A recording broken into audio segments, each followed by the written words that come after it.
오늘의 주요 뉴스입니다. 한미 정상이 한국이 핵 위협을 받으면 미국의 핵무기를 포함한 미 전략 자산으로 대응하는 워싱턴 선언을 발표했습니다. 대통령실은 사실상 미국과의 핵 공유라고 설명했습니다.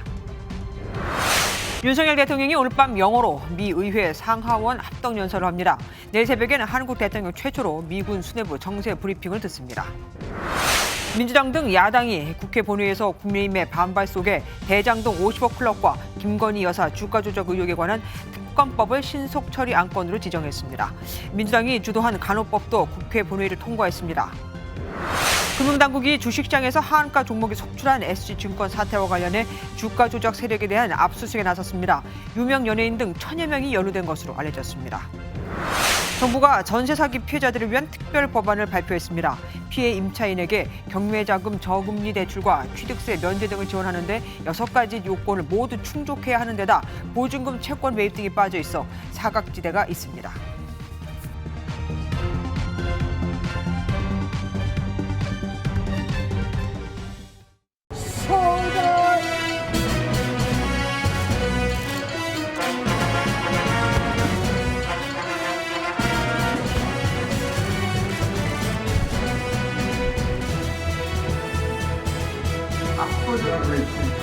북한의 핵 공격 시 즉각적인 정상 간 협의를 갖기로 end of whatever regime were to take such an action.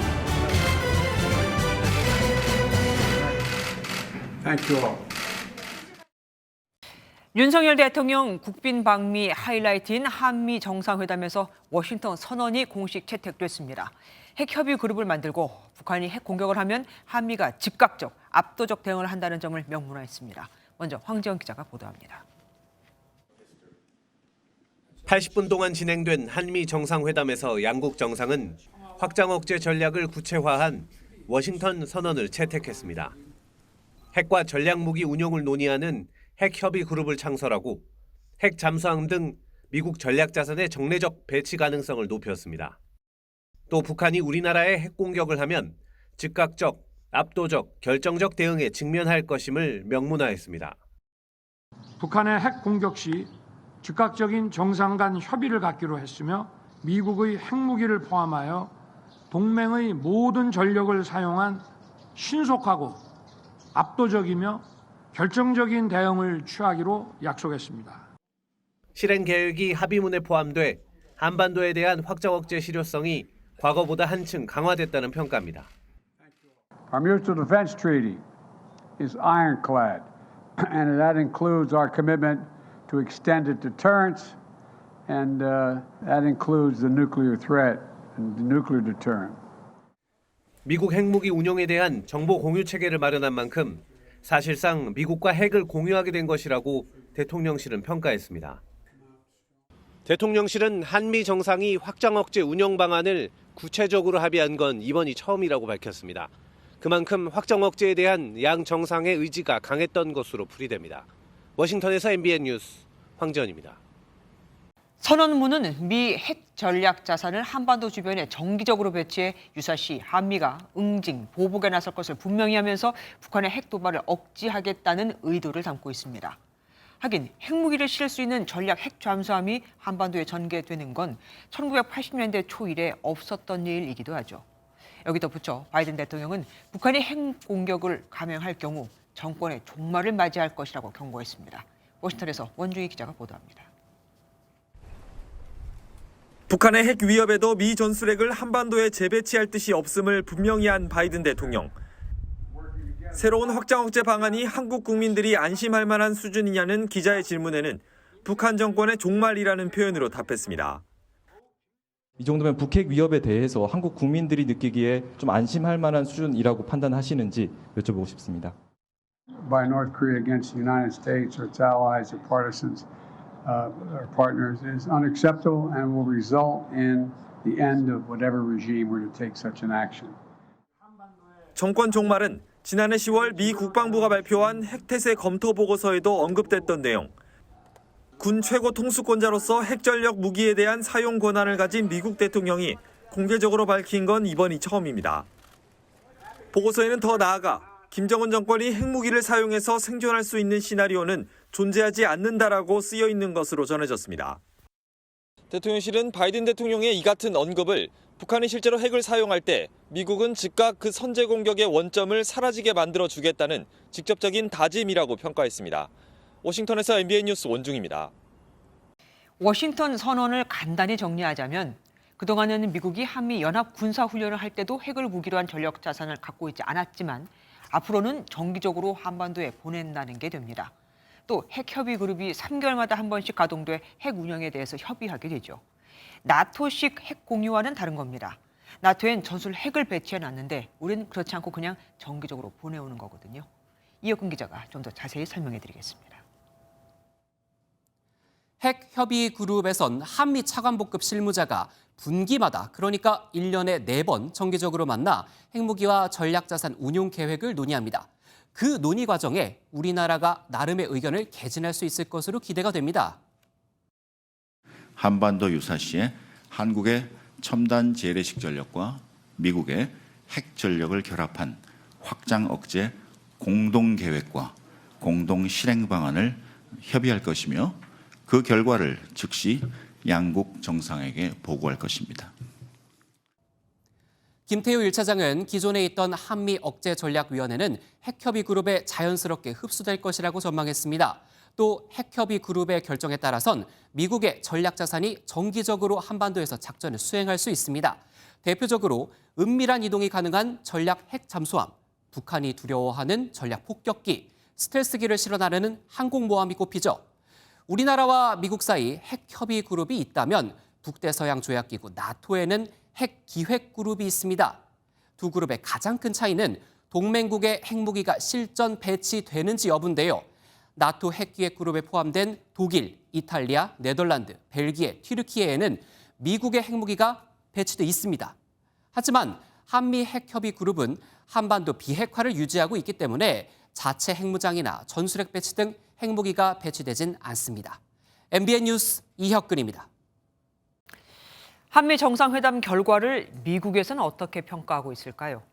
미 주요 언론들은 한국이 핵과 관련해 방금 전해드린 것들을 얻는 대신 자체 핵무기 개발을 포기했다고 보도했습니다. 그리고 이 선언문은 미국이 한국의 핵 개발을 막기 위해서 고심한 결과라고요. 워싱턴 특파원 연결합니다. 추진학 특파원. 네, 워싱턴입니다. 예, 미국 언론들 어떻게 반응하고 있습니까? 네, 말씀하신 대로 미 CNN 등 주요 방송들 매우 비중 있게 다뤘습니다. 윤석열 대통령 부부의 백악관 도착부터 생방송으로 보여주며 바이든 행정부의 두 번째 국빈 방문을 비중 있게 보도했습니다. 특히 북한의 계속된 핵 위협에 대응하기 위한 한미 확장 억제 방안을 담은 워싱턴 선언에 주목했습니다. 미 의회에서는 야당인 공화당에서도 한미 동맹의 확고함을 보여줬다고 평가했습니다. So if there's an attack on South Korea and the Korean Peninsula, that would be an attack on U.S. soldiers, and we will defend those folks. And we've also been very clear that South Korea is a staunch ally of ours, and we will defend a peaceful Korean Peninsula.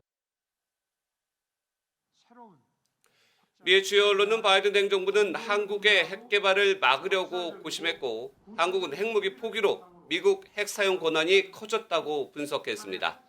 월스트리트 저널은 미국과 한국이 핵무기 사용에 관한 협력을 선언했다는 기사에서 미국의 핵 대응에 한국 정부에 더 큰 목소리를 줬다고 분석했습니다. CNN은 미 행정부 고위 당국자 발언을 인용해 미국이 한반도 핵 배치를 피하고 싶어 했으며 수개월 동안 한국을 안심시킬 방법을 찾는 데 애썼다고 밝혔습니다. 뉴욕타임스도 자체 핵무장 여론이 어느 때보다 높은 한국의 불안을 진정시켜야 할 필요성을 미국도 인정했다는 점에 주목했습니다. 전체적으로 북한의 핵과 미사일 도발에 직면한 한국의 불안 증대에 미국이 대응에 나섰다며 워싱턴 선언이 윤석열 대통령 국빈 방미 기간 가장 중요한 결과물로 부각하는 분위기입니다. 지금까지 워싱턴에서 전해드렸습니다. 한미 정상은 한일 관계 정상화와 우크라이나 지원 문제에 대해서도 한 목소리를 냈습니다. 특히 바이든 대통령은 윤 대통령의 정치적 용기와 개인적 헌신에 감사하다고 했죠. 이렇게 되면 윤 대통령이 한일 관계 개선을 강하게 추진했던 것도 회담의 마중물이었다는 평가가 나올 수 있겠습니다. 안병수 기자입니다. 바이든 대통령은 최근 한국 정부가 추진했던 한일 관계 개선을 윤석열 대통령의 공이라며 거듭 축혀 세웠습니다. I want to thank you again, Mr. President, for your political courage and personal commitment to diplomacy with Japan. 일제 강제징용 피해배상 해법안이 마련되고 이를 계기로 도쿄에서 한일 정상회담이 성사된 일련의 흐름이 한미일 파트너십을 강화할 것이라고 평가한 겁니다. 한미일 삼각편대가 경제, 인도태평양 전략 등 다양한 분야에서 두터운 협력이 예상되는 대목입니다. 러시아 우크라이나 전쟁과 관련해서도 회담의 공감대를 높이는 데 역할을 했다는 분석입니다. 윤 대통령은 러시아의 우크라이나 침공과 같은 무력 사용은 어떠한 경우에도 정당화될 수 없다는 공동 입장을 확인했다고 밝혔습니다. 바이든 대통령도 러시아가 잔인하게 자유를 짓밟은 데 대해 다시 한번 민주주의에 대한 견해를 같이 했다고 언급했습니다. 그러면서도 한국이 부담을 느꼈던 직접적인 무기 지원은 논의에서 빠진 것으로 알려졌습니다. MBN 뉴스 안병수입니다. 정상회담에 이어 진행된 국빈 만찬에서 양국 정상은 한미 동맹을 강철에 비유하며 이번 회담의 결과를 이 성과를 높이 평가했습니다. 만찬장에서 애창곡을 열창한 윤 대통령은 잠시 뒤 미 의회에서 상하원 합동 연설을 합니다. 강용호 기자가 보도합니다. 바이든 대통령 부부의 환영과 미군 의장대 사열 속에 윤석열 대통령 부부가 백악관에 도착합니다. 기념 촬영에 이어 양국 정상은 제주 왕복꽃 장식으로 꾸며진 만찬장에 박수를 받으며 들어섰습니다. 본격적인 만찬에 앞서 바이든 대통령은 한미동맹을 발전시키기 위한 방안을 심도 있게 협의했다며 이번 회담의 의미를 평가했습니다. To our people, to possibilities, and to the future of the Republic of Korea and the United States will create together. May we do it together for another 170 years. 윤 대통령은 답사에서 한미동맹을 강철에 비유하며 인도태평양 지역의 평화와 안정에 기여하게 될 것이라고 강조했습니다. 한미 동맹에 대한 신뢰와 협력 의지가 강철 같다는 점을 재차 확인했습니다. 우리의 강철 같은 동맹을 위하여 윤 대통령은 학창 시절의 창곡인 돈 맥클레인의 아메리칸 파이를 열창하며 분위기를 띄우기도 했습니다. The music 이번 만찬엔 이재용 삼성전자 회장 등 경제계 인사는 물론 할리우드 스타 엔젤리나 졸리, 한국인 최초의 메이저리거 박찬호 등도 함께 눈길을 끌었습니다. 정상회담에 앞서 30분간 진행된 국빈 환영식에선 21발의 예포 발사와 함께 애국가가 연주됐습니다. 우리 시간으로 오늘 밤 미 의회에서 영어 연설을 하는 윤 대통령은 내일 새벽엔 미 국방부에서 오스틴 장관으로부터 정세 브리핑을 받을 예정입니다. MBN 뉴스 강영호입니다. 불법적 해상 영유권 주장, 매립 지역의 군사화 등 그 어떤 일방적 현상 변경 시도에 반대한다. 콕 집어 말하진 않았지만 누가 봐도 중국 얘기죠. 안 그래도 한미가 가까워지는 게 달갑지 않은 상황에서 중국 좋을 리가 없습니다. 이번엔 중국으로 가보겠습니다. 윤석정 특파원. 네, 베이징입니다. 한미 정상회담에서 대만 문제가 언급됐는데 역시나 중국 곧바로 반발했죠. 네, 그렇습니다. 중국은 그동안 대만을 놓고 자국의 핵심 이익 중에서도 핵심이라며 다른 나라들의 대만 관련 언급에 특히 민감한 반응을 보여왔습니다. 조금 전 외교부 브리핑에서도 한미 양국을 향해 대만 문제에 대해 언행에 신중을 기하고 잘못되고 위험한 길로 점점 멀어지지 말라고 경고했습니다. 我们敦促美韩认清台湾问题的实质，恪守一个中国原则，在台湾问题上谨言慎行，不要在错误和危险的道路上越走越远。 그러면서 대만 문제는 중국의 내정이라며 어떤 외부 세력의 간섭도 절대 허용하지 않겠다고 강조했습니다. 추가적인 조치도 예상됩니다. 앞서 윤 대통령이 로이터 통신과의 인터뷰에서 대만 문제를 거론했을 때도 중국은 말참견 말라고 경고함과 동시에 서울과 베이징 양쪽에서 엄정 교섭, 그러니까 외교적 항의를 했습니다. 이번엔 그 수위를 높여서 주중 대사를 직접 외교부로 초치할 가능성도 있습니다. 중국은 공동 성명 내용 중에서 구체적으로 어느 부분이 문제라고 하는 건가요? 네, 한미 두 정상은 영내 안보와 번영의 필수 요소로서 대만 해협의 평화와 안정 유지의 중요성을 재확인했다고 밝혔습니다. 이 부분은 문재인 정부 시절인 2021년 5월 그리고 지난해 5월 윤 대통령과 바이든 대통령의 첫 정상회담 공동 성명 표현과 거의 같습니다. 그런데 여기에 불법적인 해상 영유권 주장, 매립 지역의 군사화와 강압적 행위를 포함해 인도 태평양에서의 그 어떤 일방적 현상 변경 시도에도 강력히 반대했다는 표현이 추가됐습니다. 문구에 중국이라는 단어는 없지만 누가 봐도 중국을 겨냥했다는 걸 알 수 있습니다. 중국은 또 미국 측이 사전에 설명한 것으로 알려진 확장 억제를 강화하는 내용의 워싱턴 선언에 대해서도 일부러 긴장을 조성하고 위협을 과장하지 말라고 비난했습니다.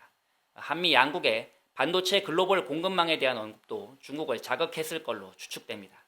공동 성명에는 국가 안보를 보장하기 위한 적절한 조치를 취할 필요성을 인식하면서 양국의 해외 투자 심사, 수출 통제 당국 간 협력 심화의 중요성을 재확인했다고 밝혔습니다. 이로 인한 중국의 우리 기업에 대한 제재 가능성을 의식한 듯 한국 기업들의 우려를 완화하기 위해 한미 양국이 기울여온 최근의 노력을 함께 평가했다는 내용도 함께 담았습니다. 지금까지 베이징에서 전해드렸습니다.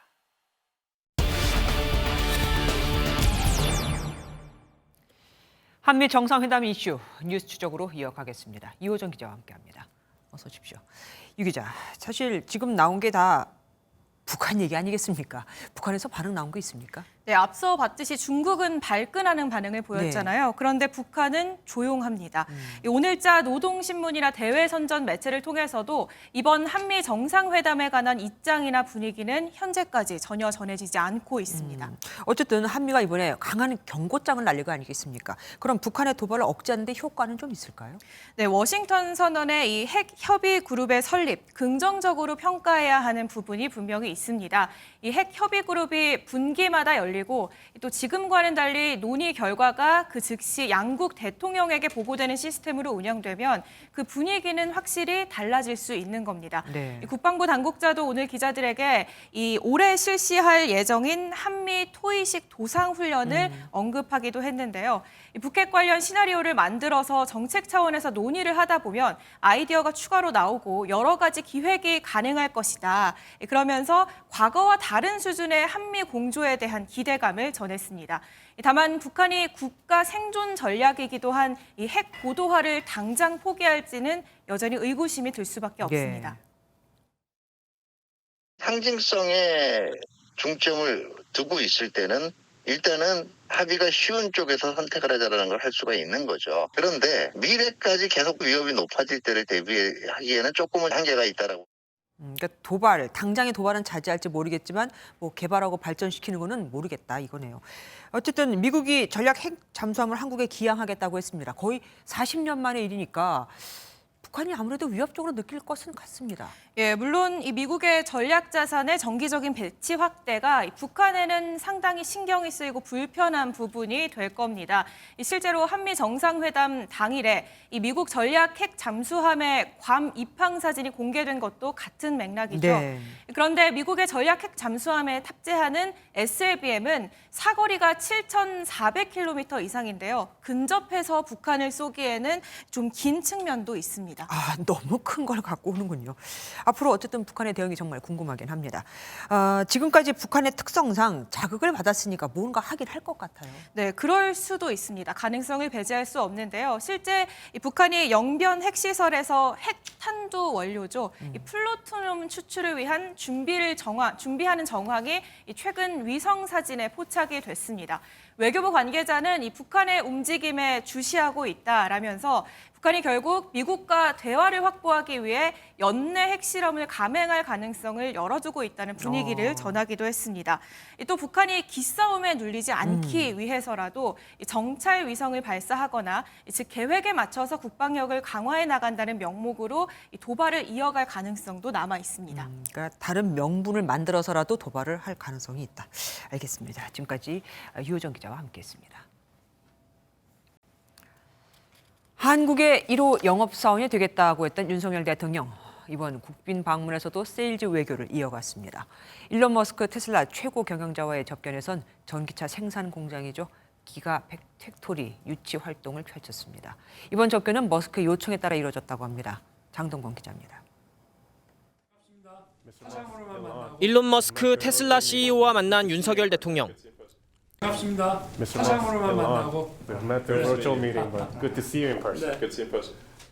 기가팩토리 유치 관련 안내 책자를 직접 전달하며 한국에 투자해달라고 요청했습니다. 윤 대통령은 한국은 최고 수준의 제조 로봇과 고급 인력들을 보유하고 있으며 테슬라사가 기가팩토리를 운영함에 있어 최고의 효율성을 거둘 수 있는 국가라고 강조하였습니다. 윤 대통령은 투자를 결정하면 입지나 인력, 세제 등 적극적으로 지원하겠다고 덧붙였습니다. 이에 머스크 CEO는 지난해 말 윤 대통령과의 화상 면담 때와 마찬가지로 한국은 기가팩토리 투자지로 여전히 최우선 후보 국가 중 하나라며 한국을 방문할 기회가 있을 것이라고 화답했습니다. 윤 대통령은 머스크가 이끄는 우주기업 스페이스X도 언급하며 대한민국의 우주산업 육성을 위해 협력이 더 확대되기를 바란다고 말했습니다. MBN 뉴스 장동건입니다. 안보 못지않게 경제 분야도 큰 관심사였죠. 인플레이션 감축법과 반도체법에 대한 우리 기업들의 우려가 해소될지가 관심이었는데 미국 측은 지원과 배려를 아끼지 않고 협의해 나가겠다고 했습니다. 협의를 하겠다는 건 우리 측에 유리하게 바꿔주겠다고 약속하는 건 아니죠. 오늘 삼성전자 반도체는 4조 6천억 원의 적자를 기록했습니다. 김종민 기자입니다. 경제 분야에 있어서도 한미 양국은 안보에 버금가는 동맹의 중요성을 강조했습니다. 글로벌 공급망의 불안정이 지속되는 가운데 경제안보 파트너십을 강화하겠다는 겁니다. 까다로운 보조금 지급 조건으로 우려를 낳았던 인플레이션 감축법과 반도체법에 대해선 한국 기업에 대한 지원과 배려를 아끼지 않겠다는 약속을 받아냈습니다. 렌트와 리스 등 상용차는 북미 최종 조립 조건에서 예외가 적용됐고 반도체도 향후 10년간 중국의 5%까지는 설비 확장이 가능해졌다는 게 대통령실의 설명입니다. 우리 기업들이 우려하는 과도한 기업 정보 제공, 초과 이익 환수 등의 조항에 대해서도 미국 상무부는 이행 과정에서 유연성을 발휘할 의향을 표명한 바 있습니다. 양국은 차세대 핵심 신흥기술 대화를 신설해 첨단 기술 동맹도 강화하기로 했습니다. 배터리와 반도체 등 5가지 분야에 대한 공동 연구와 기술 관련 교류를 늘리겠다는 계획입니다. 특히 첨단 기술의 중요성을 감안해 양국의 국가안보실이 직접 주관하도록 했습니다. 앞으로 이 대화체는 양국 간 첨단 기술 분야 협력을 총괄하는 컨트롤 타워 역할을 수행할 것입니다.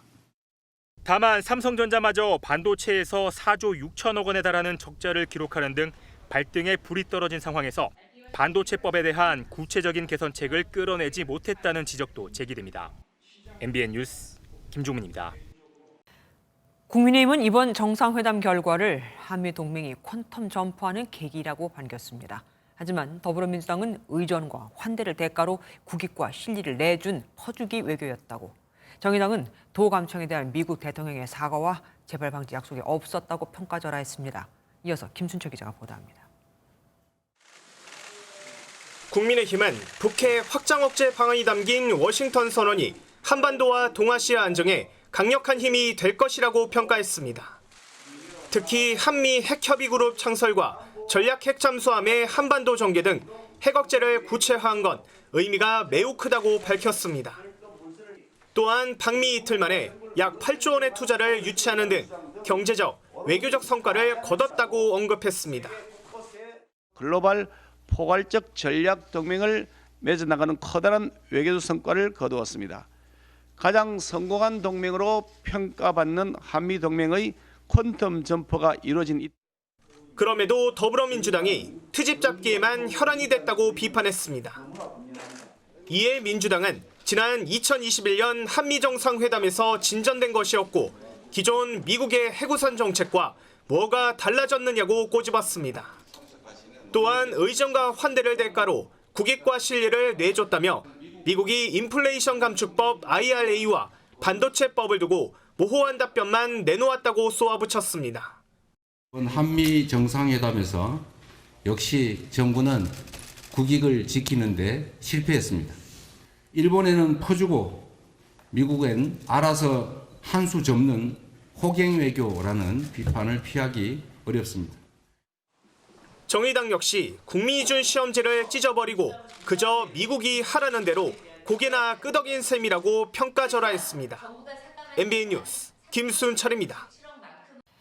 대마를 집에서 직접 키우고 상습적으로 피워온 혐의로 20대 남녀가 붙잡혔습니다.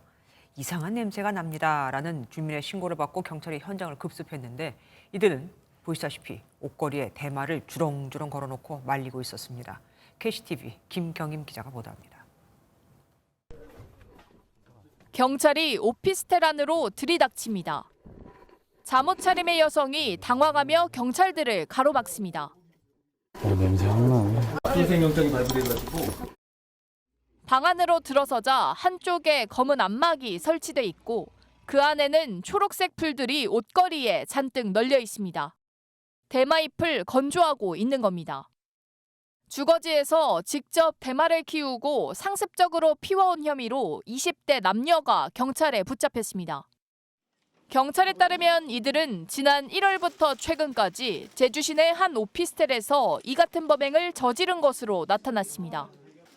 현장에서 발견된 대마초는 88.6g, 시가로는 1,700만 원 상당으로 170여 차례를 피울 수 있는 양입니다. 피의자들은 해외 사이트에서 구매한 대마 씨앗을 이렇게 각종 장비를 이용해 직접 재배한 것으로 확인됐습니다.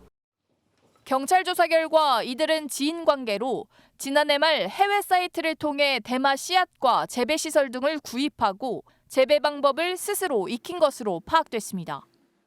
호기심에 대마를 접했다고 진술했는데 이미 수십 차례에 걸쳐 피운 것으로 경찰은 보고 있습니다. 주민으로부터 이상한 냄새가 난다는 그런 신고가 있었습니다. 현장 급습해가지고 피의자들을 검거했고 현장에서 건조 중인 대마초를 압수하게 된 것입니다. 경찰은 마약류 관리법 위반 등의 혐의로 20대 남녀 2명을 구속하고 제3자에게 판매했는지 등 여죄를 추궁하고 있습니다. KCTV 뉴스 김경임입니다. 3년 전 충남 태안에서 낚싯배가 다리 밑을 지나다 교각에 부딪혀 3명이 숨진 사건 기억하십니까?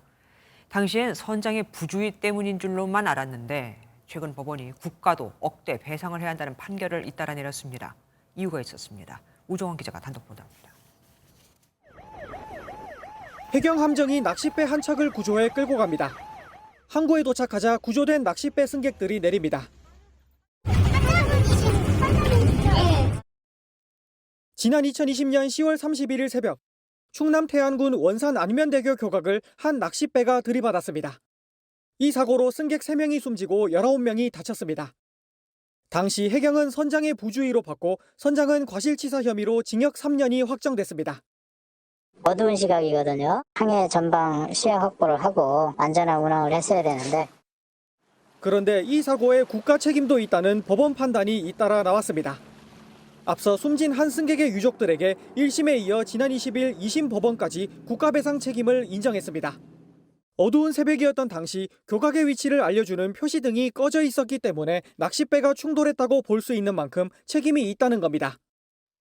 대한민국 소속 공무원이 문제가 된 교각에 등을 설치 및 점등하여 어선의 충돌 사고를 방지할 주의 의무와 사고와의 상당 인과관계를 인정하였습니다. 다만 2억 원을 배상하라고 한 1심과 달리 2심 법원은 선장의 책임이 조금 더 크다고 보고 국가가 배상해야 할 금액을 1억 2천만 원으로 정했습니다. MBN 뉴스 우종환입니다. 차량 우회전을 할 때 이젠 멈추지 않으면 범칙금 6만 원이 부과되죠. 오늘 불시에 경찰이 단속을 실시했는데 1시간에 30대가 넘게 걸렸습니다. 하지만 운전자들도 할 말은 있습니다. 잠깐 멈췄다 가라는데 그게 얼마나인지도 모르겠고 혼란스럽다고요. 길기범 기자가 동행 취재했습니다. 서울 도산대로의 한 사거리. 우회전 일시정지 단속이 시작되자마자 차량들이 줄줄이 적발됩니다.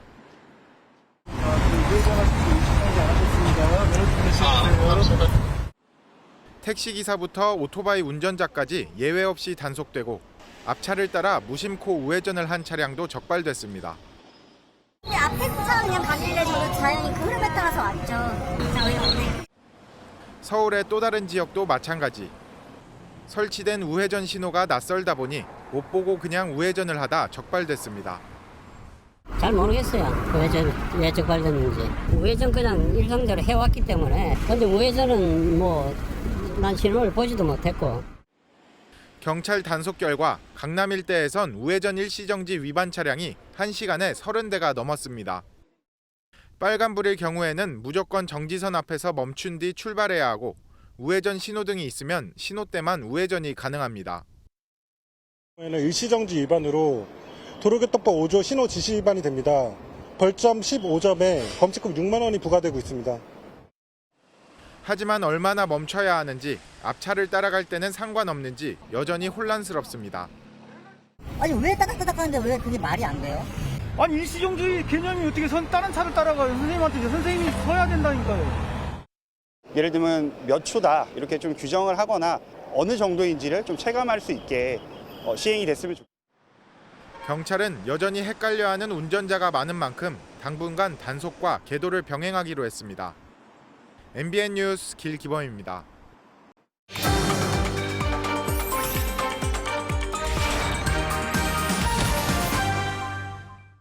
초등학생이 청원 게시판에 글을 올렸습니다. 학교 코앞에 전자담배 가게가 있다면서 이를 유해업소로 지정해달라고요. 이를 규제할 법안은 수년째 국회에서 계류 중인 상태. 국회의원님들보다 이 초등학생이 더 나은 거 맞죠? 제보엠 이시열 기자가 현장 취재했습니다. 서울시청 게시판에 한 초등학생이 올린 글입니다. 학교 바로 앞에 전자담배 가게가 있는데 유해업소에 들어가지 않아 교육청도 단속할 수 없다는 겁니다. 취재진이 직접 현장을 찾아가 봤습니다. 학교 정문에서 그리 멀지 않은 곳에 전자담배라고 적힌 큰 간판이 보입니다. 학생들이 등하교를 하며 보이는 관심에 학부모들은 걱정부터 앞섭니다. 조금 일단 저학년 애들도 엄마 여기 담배가게 왜 학교 근처에 있어? 뭐 이렇게 좀 한두 번씩 물어보기는 하죠. 이 초등학교와 전자담배 가게와의 거리는 불과 약 77m 밖에 되지 않는데요. 그러다 보니 학생들은 등하굣길에 자연스럽게 전자담배에 노출될 수밖에 없습니다. 서울 강남에 위치한 다른 초등학교도 사정은 마찬가지. 학교 정문에서 가게까지 거리는 약 64m로 성인 남성 걸음으로 1분밖에 걸리지 않습니다. 학생들의 학습 환경 보호를 위해 학교 주변은 교육 환경 보호구역으로 지정돼 있는데 현행법상 담배 자동 판매기를 제외하곤 담배 판매를 금지할 수는 없습니다. 교육청도 이런 상황에 동의하는 입장이지만 현행법상 단속은 어렵습니다. 현재 법령상에서는 학교 주변에서 담배 자동 판매기만 설치를 제한하고 있는데 이런 담배 판매 시설 설치를 제한하는 게 아이들의 접촉 가능성을 낮추는 방향이라고는 생각합니다. 현행법상 합성 니코틴 등을 원료로 하는 전자담배나 기계는 담배가 아니기 때문에 아무런 제재를 받지 않습니다. 이제 담배 잎에서 니코틴을 추출한 게 아니라 나름대로 이제 이게 그냥 화학 물질을 통해서 만들어낸 니코틴은 담배로서 취급을 받지 않으니까 현재 그런 법의 사각지대가 나타나게 된 거죠. 국내 청소년들의 액상형 전자담배 경험률은 약 7%. 학교 앞 유해시설에 빠져 있는 환경에 대한 염려의 목소리가 높습니다. MBN 뉴스 이시열입니다.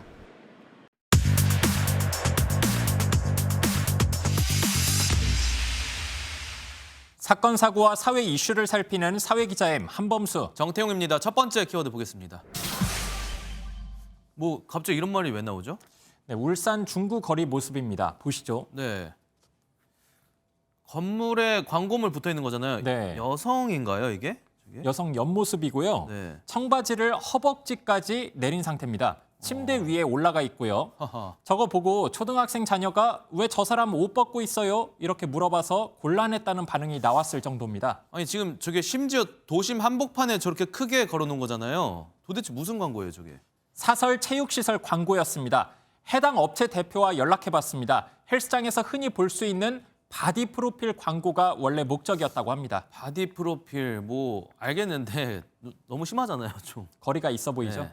그래서 철거됐습니다. 그나저나 저런 광고물 올리면 형사처벌도 가능하다고 합니다. 사진 자체가 음란 행위는 아니니까 공연 음란죄 적용은 어렵습니다. 그런데 미풍양속을 해칠 우려가 있는 광고물이어서 5개 광고물법은 적용할 수 있습니다. 5개 광고물법은 금지된 광고물의 범위를 규정해 놓고 있는데요. 범죄 행위를 정당화하는 광고물이나 음란하거나 퇴폐적인 광고물 등이 금지의 대상입니다. 그런데 울산 중구청은 경찰서에 신고할 생각이 없는 것 같았습니다. 형사 고발은커녕 과태료 행정처분도 하지 않고 있습니다. 과태료 청구는 안 하는 건가요? 대상이긴 한데 빨리 해주시면 또 안 내기거든요. 보통 고발은 하지 않습니다. 소극적인 행정 아닌가 싶기도 한데 경찰이 직접 나설 수도 있는 거 아니에요? 가능합니다. 그런데 아직 뚜렷한 움직임은 보이지 않습니다. 네, 뭐 장사 잘하려는 마음 모르는 건 아닌데 지나쳐서 정도에 어긋나면 안 될 겁니다. 네, 맞습니다. 다음 키워드입니다. 실외기가 왜 여기 있죠? 에어컨 실외기 말하는 거죠? 맞습니다. 요새 워낙 집 문제 많죠. 그렇죠. 네, 입주를 앞둔 예비 입주민들의 제보가 하나 들어왔거든요. 실외기 제보였군요. 예, 맞습니다. 네. 이 모집 공고까지만 해도 별도로 아예 구분돼 있던 다용도실과 실외기실이 뚜껑 열고 보니 한 대로 이렇게 합쳐져 있다. 이런 내용이었습니다. 근데 맨 처음 입주자 모집 공고를 봤을 때 실외기실이라는 단어가 4번이나 등장하더라고요. 그래서 저는 실외기실이 있는가 보다 했고 네, 약속이랑 다르니까 황당했을 것 같은데요. 그렇죠. 저렇게 해놓으면 실외기 열 때문에 다용도실에 불 날 수도 있고 위험하잖아요. 네, 시행사가 뭐라고 하던가요? 이 사실 시행사 쪽 말 듣고 더 화가 난 건데요. 네. 실외기 열로 과열이 될 경우에는 다용도실에 있는 방화문을 열어놓으면 된다. 뭐 이런 말이죠. 이 문을 좀 열어놓으면 온도가 뜨거워질 일은 없을 것 같아요. 사용하시면서의 대안이어서 애당초 다용도실이랑 실외기실을 구분했으면 될 일인데 적반하장이라는 생각이 듭니다. 네. 그나저나 요즘 아파트들은 원래 실외기실이 있어야 하는 거 아닌가요, 법적으로? 네, 최근 관련 규정이 좀 더 엄격해지긴 했습니다. 하지만 그 전에 사업계획 시행 인가가 난 이 아파트에는 소급 적용이 안 됩니다. 이 밖에도 곧 입주를 앞두고 있는데도 공사 상태가 엉망이라는 하소연이 이어지고 있고요. 정도로 엉망이었던 적은 정말 처음이었어요. 벽에 구멍이 나 있거나 창문이 안 달려 있거나 문에 판넬이 안 달려 있다거나 그러니까 누가 봐도 공사 중인 현장이었어요. 시행사 측 입장도 들어보려고 문의를 했으나 아직 답변은 돌아오지 않았습니다. 네, 새집 마련의 꿈에 부풀어 있는 입주민들을 위하는 시공사의 모습 좀처럼 보이지 않는 것 같습니다. 네. 오늘은 여기까지 하겠습니다. 지금까지 사회기자 M이었습니다. 올해 공동주택 공시가격이 확정됐습니다. 지난달 공개된 초안대로 작년 대비 18% 이상 떨어졌는데 이에 따르면 서울 강북 지역 1주택자는 대부분 종합부동산세를 내지 않아도 됩니다. 세금 부담에 집을 내놨던 집주인들 이젠 마음이 좀 흔들릴까요? 최윤영 기자가 보도합니다. 올해 공동주택 공시가격은 평균 18.63% 하락으로 확정됐습니다. 집값이 많이 떨어진 데다 보유세 부담을 낮추겠다는 감세 정책이 더해지면서 역대 가장 큰 폭으로 내린 겁니다. 이에 따라 서울 강북 1주택자들은 대부분 종합부동산세를 내지 않아도 됩니다. 성동구의 이 아파트 전용 면적 84제곱미터는 공시가격이 작년 12억 7천만 원에서 올해 9억 원대로 낮아지면서 종부세 대상에서 제외됐습니다. 다주택자의 세금 부담도 크게 줄어듭니다. 대치동과 마포의 아파트 두 채를 갖고 있는 경우 보유세는 작년 5천만 원에서 올해 1,500만 원으로 70% 넘게 감소합니다. 2주택자는 중과에서 완전히 제외되었고 3주택자의 경우에도 과표 12억 초과에 대해서만 최고 5%의 세율이 적용이 되면서 특히 다주택자의 세부담이 크게 줄어들게 되었습니다. 집주인들은 급하게 팔 이유가 줄어들었다며 급매물들을 걷어들이는 분위기입니다. 맞춰서 진행하실 분들이 없다고 보시면 돼요. 다 벌써 진행을 하셨어요. 하신 분들은. 급매물이 팔리면서 지난달 서울 아파트 거래량은 3,000건을 넘어서며 전달보다 1,000건 가까이 증가했고 이번 주 주간 기준 아파트 가격은 서울 노원구가 1년 4개월 만에 상승세로 돌아섰고 강남 3구도 일제히 오름세를 나타냈습니다. MBN 뉴스 최윤영입니다. 무더기 하한가로 시작된 SG증권 사태가 새로운 국면을 맞았습니다. 주가 조작 범죄로요. 특정 세력이 사전에 가격을 모의해 주식을 사고 파는 방식으로 주가를 띄워오다가 당국이 조사에 나서자 급히 매도하면서 벌어진 일이라 이겁니다. 금융위가 이 세력의 사무실과 관련 업체를 압수수색했습니다. 최은미 기자입니다. 압수 물품을 들고 나오는 조사관들. 어떤 부분 혹시 중점적으로 조사하셨나요? 한마디만 좀 부탁드리겠습니다. 금융위원회 자본시장 조사단이 SG증권 사태를 촉발시킨 것으로 추정되는 주가 조작 세력의 사무실을 압수수색했습니다. 압수수색은 이 사무실뿐 아니라 강남구 골프업체 등 관계자들 이름으로 된 업체와 주거지 등 다수에서 동시다발적으로 이뤄졌습니다. 금융위원회는 주가 조작 세력이 이번 하한가 사태를 맞은 대성홀딩스, 선광 등 8개 종목에 연루된 정황을 확인하고 조사 중입니다. 이들 종목의 주가는 지난해 4월 이후부터 이달 초까지 급등했다가 지난 24일부터 나흘째 하한가를 기록하며 폭락하고 있습니다. 당국은 주가 조작 세력이 가격을 모의해 주식을 사고 파는 통정 거래를 통해 주가를 상승시켰다 급히 매도한 정황을 확인한 것으로 알려집니다. 우리 항상 낯선 사람들이 있었죠. 사람들이 있어요. 네. 여기도 직원들인가 보다 이렇게 생각했는데. 가수 임창정 씨 등 유명 연예인과 의사, 사업가 등 천여 명이 연루된 것으로 알려졌는데 금융당국은 엄중히 대응한다는 입장입니다. 압수수색 나간 것도 그 구성을 보시면 34명인가 이렇게 나갔는데 금융감독당국이 모든 역량 그리고 검찰이 갖고 있는 모든 역량을 다 동원해서 가장 신속하고 효율적으로 이걸 처리하겠다. 연일 계속되는 하한가 사태로 개인 투자자들의 피해와 시장의 불안이 확산하는 만큼 금융당국과 수사기관의 조속한 수사가 필요하다는 목소리가 커지고 있습니다. MBN 뉴스 최유미입니다. 대통령도 미국에서 바빴지만 오늘 국회도 바빴습니다. 민주당이 간호법을 단독 처리하고 야당들이 이른바 50억 클럽과 김건희 여사 쌍특검까지 신속 처리 안건으로 지정했거든요.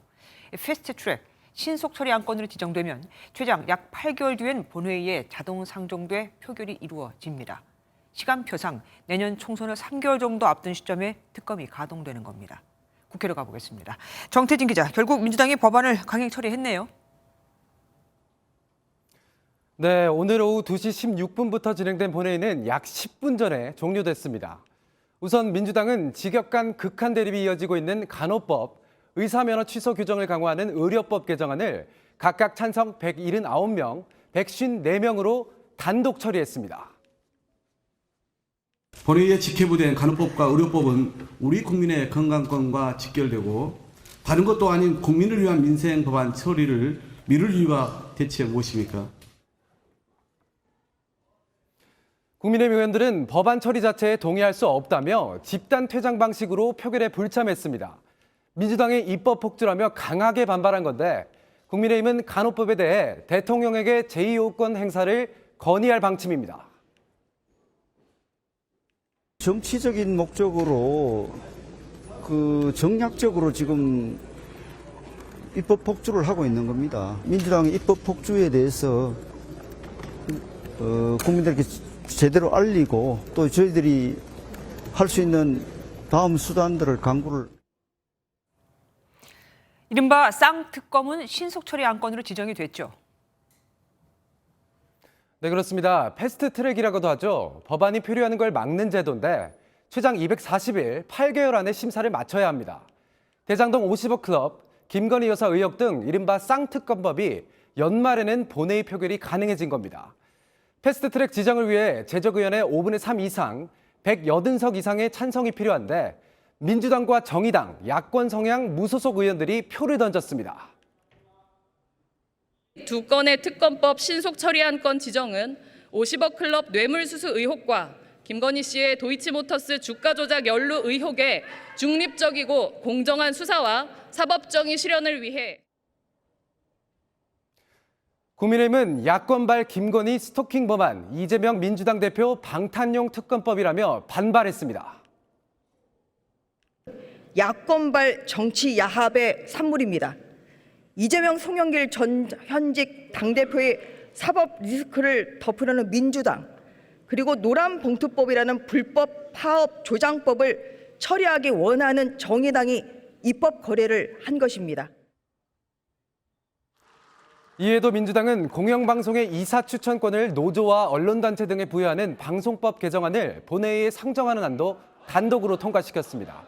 국민의힘은 민주당이 자당 대표 리스크와 돈봉투 의혹을 덮기 위한 쌍방탄, 정치적 꼼수를 부렸다고, 또 정의당을 향해서도 야당의 방탄 들러리가 됐다고 강하게 규탄했습니다.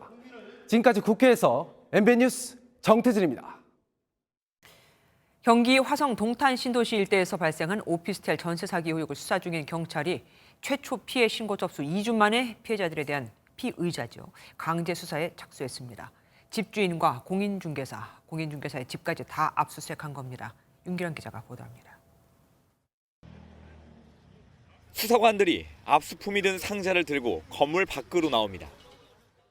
어떤 만한 자료 나왔나요? 화성 동탄 신도시 일대에서 벌어진 오피스텔 전세 사기 의혹을 수사 중인 경찰이 해당 건물을 소유한 부부와 위탁 계약을 진행한 공인중개사에 대한 강제 수사에 돌입했습니다. 이번 압수수색은 임대인 부부의 자택과 대부분 전세 거래가 이루어진 이곳 공인중개사무소, 공인중개사의 자택 등에서 동시에 이루어졌습니다. 경찰은 화성 동탄과 병점, 수원 등지에 오피스텔 268채를 가진 임대인 부부를 출국 금지 조치하고 전세금 미납 사태에 고의성이 있었는지를 집중 수사하고 있습니다. 이들에게 피해를 보았다고 주장하는 임차인 118명에 대해선 계약 과정과 금액 등을 확인한 것으로 알려졌습니다. 경찰은 압수물 분석이 마무리되면 임대인 부부와 이들로부터 위임받고 임대 거래를 진행한 공인중개사를 소환할 방침입니다. 경찰은 이번 사건과 별개로 동탄 일대에 오피스텔 43채를 가진 또 다른 임대인도 출국 금지 조치하고 수사를 이어가고 있습니다. 이 임대인에게 전세 보증금을 받지 못했다고 경찰에 접수된 임차인들의 피해 신고는 10건에 달합니다. MBN 뉴스 윤기란입니다. 한편 전세 사기 피해자 지원을 위한 특별법 내용이 공개됐습니다. 예고했던 대로 우선 매수권을 부여하고 경매 자금도 낮은 금리로 전액 대출받을 수 있게 했는데 피해자들의 반응은 차갑습니다. 6가지나 되는 요건을 모두 다 충족해야 하는 데다 이들이 요구했던 선국가 매입 후 구상권 청구는 빠졌거든요. 배준우 기자가 보도합니다. 정부가 전세 사기 피해자들을 위해 2년간 한시적으로 운영할 전세 사기 특별법을 발의했습니다. 정부는 먼저 은행 등 경매 신청자뿐 아니라 임차인도 경매 중단을 신청할 수 있도록 특별법에 명시했습니다. 피해자에게 우선 매수권도 부여했는데 경매 자금을 전액 대출받을 수 있고 소득이 일정 금액 아래면 연 2%대 저금리 대출도 가능합니다.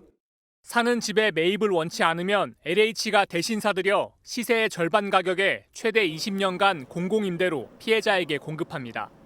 정부는 또 빌라왕 사례처럼 체납 세금이 많아 경매 실행 시 건질 전세금이 없는 경우엔 주택별로 세금을 안분하기로 했습니다.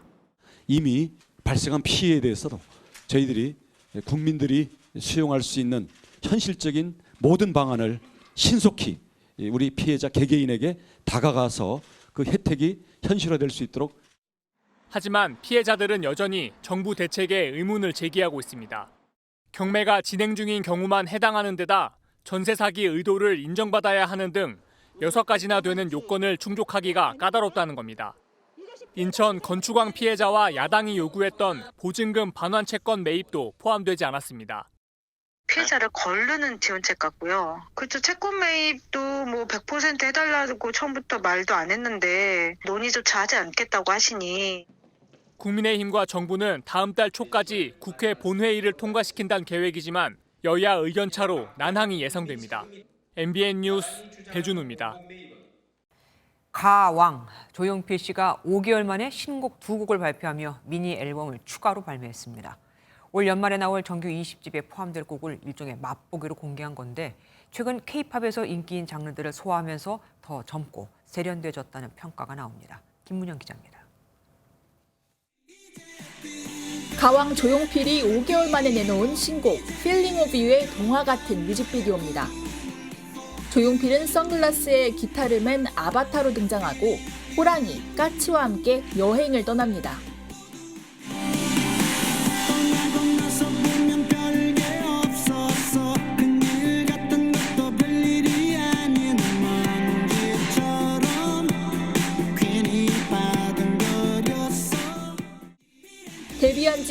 25년이나 지났지만 최근 젊은 층에서 인기를 누리는 신스팝 장르의 작곡을 도전했고 또 다른 신곡 라에서는 일반 댄스곡처럼 반복적인 노랫말을 넣으면서 프로그레시브 하우스 장르도 처음 시도했습니다.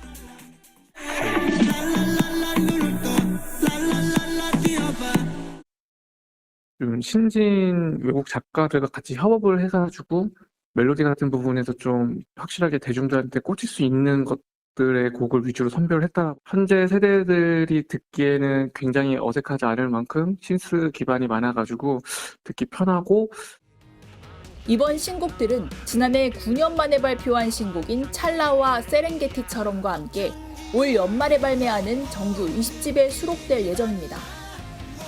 다음 달 13일과 27일 콘서트를 앞두고 팬들의 반응은 벌써부터 뜨겁습니다.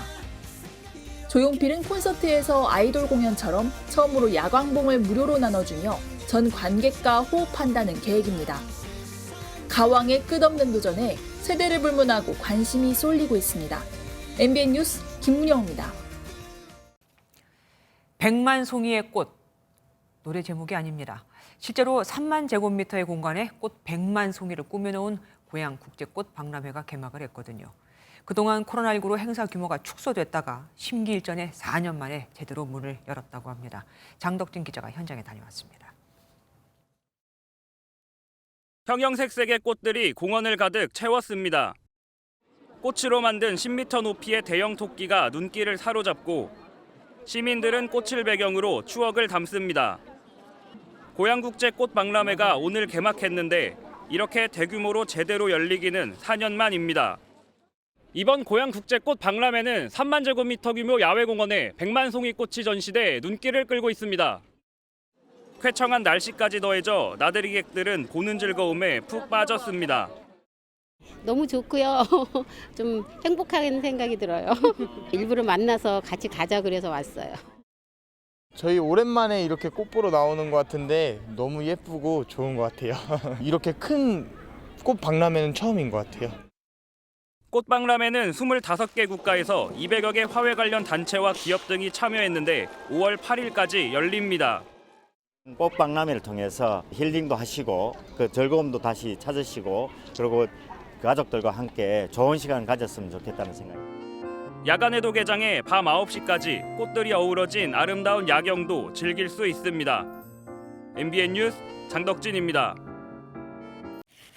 매일경제가 방송통신위원회와 과학기술정보통신부 등과 함께 인터넷 모바일 정화운동 2023 M클린 캠페인을 시작했습니다. 올해 M클린 홍보대사는 슈퍼주니어 멤버이자 배우인 최시원 씨가 맡았으며 사이버상에 난무하는 언어폭력과 성범죄, 불법 유해 콘텐츠 차단 활동에 함께할 예정입니다. 부산과 울산, 경남 등 동남권 8개, 3개의 시도 기업에 참여한 매경 원아시아 포럼이 오늘 부산에서 열렸습니다. 문제도 수소융합 얼라이언스 회장은 다시 수소, 진화하는 수소경제를 주제로 한 포럼 강연에서 2030 부산 엑스포를 수소 경제 육성 계기로 만들자고 제안해 관심을 끌었습니다.